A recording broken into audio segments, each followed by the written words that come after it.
I'd like to introduce you to someone rather important to Cliffe Castle. This is Henry Isaac Butterfield, and he's responsible for most of the castle as you see it.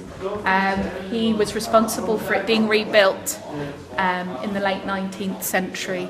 And I always like to joke that if he could have something gilded, he would have it gilded. He liked fine things, so a lot of the museum shows those fine things. Favourite pieces, ones with good stories. Let me show you one.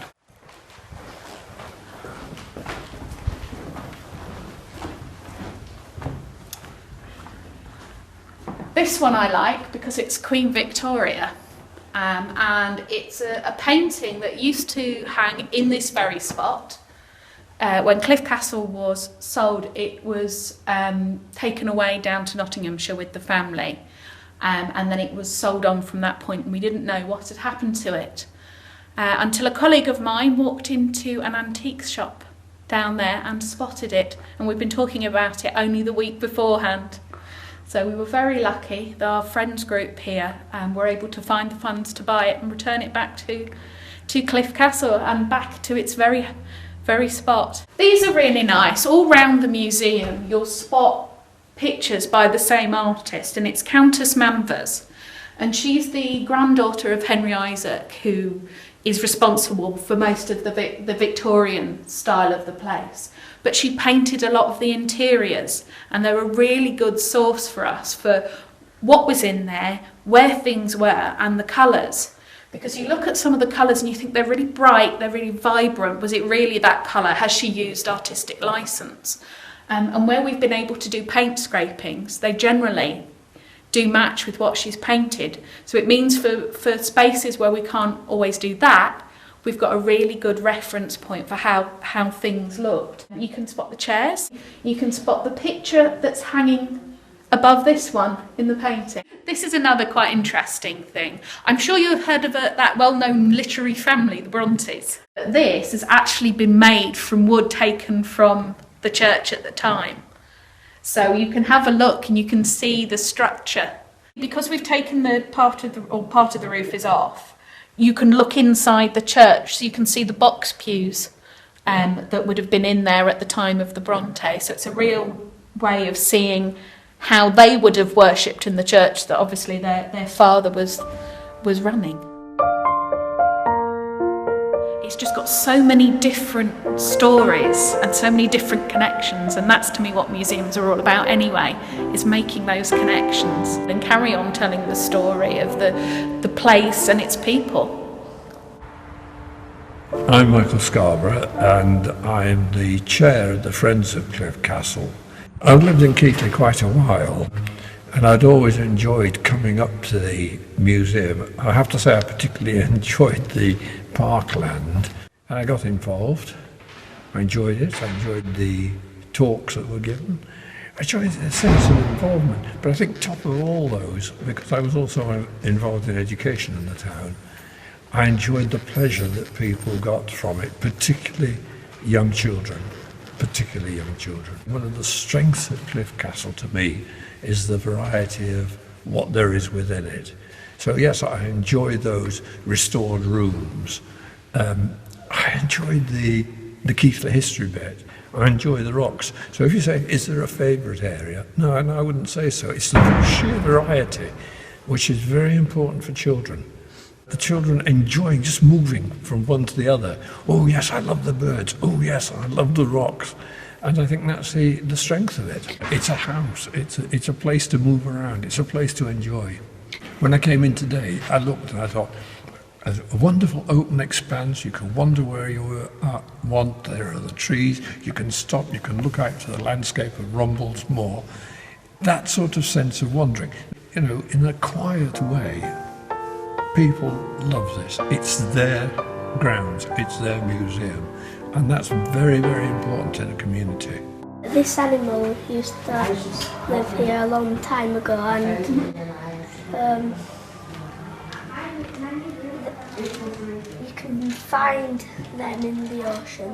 My name is Jack, and today we have been going around and looking at different objects and looking at the exhibits, and one of the experiments we did is we did gilding, and we used like golden leaf to like make it shiny and stuff. This gold paper on. So first we had like this carved copper piece, and then we put got this glue, and then we got this like thick piece of gold. This thick piece.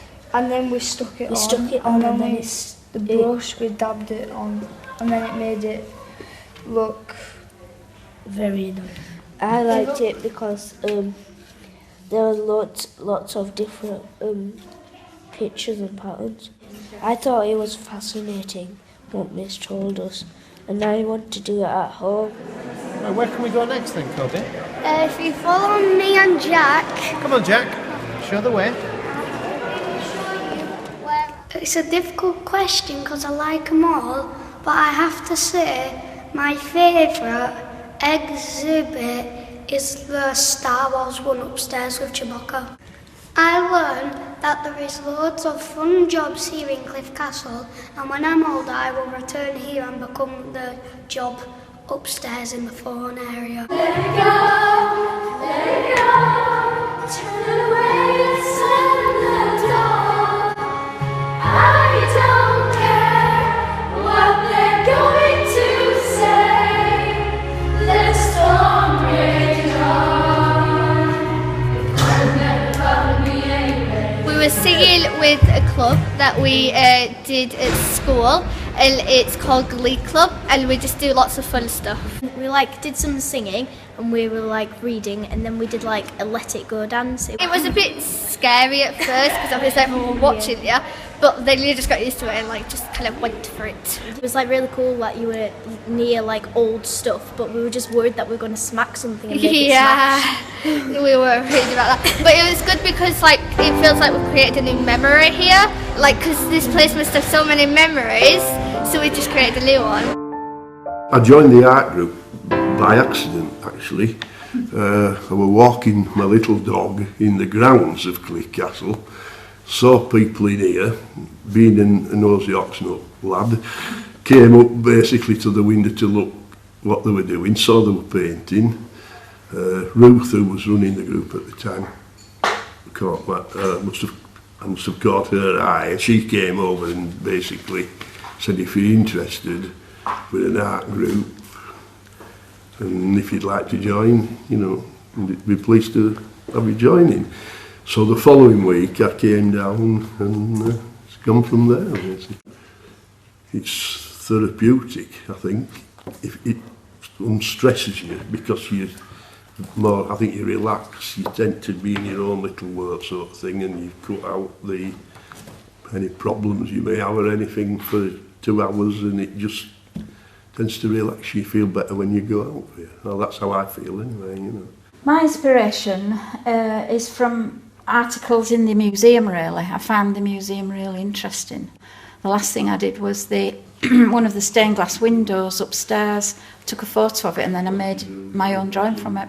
It really means a lot to me, those stained glass windows, because the people who donated them, they could have just thrown them away. It was the people who took over the mosque in Keighley, the Bengalis. And instead of just throwing them away, they actually bothered to donate them to the museum. Just little things like that. It's quite meaningful, isn't it? I'm Daru Rook, and I'm museum manager here at Cliffe Castle Museum. Well, I came to Cliffe Castle 11 years ago, and I came here to curate a collection that I thought was absolutely astonishing. And the thing that most delighted me about this place is that unlike any other museum I've ever worked in, it's really, really close to the heart of the communities that live here in Keighley.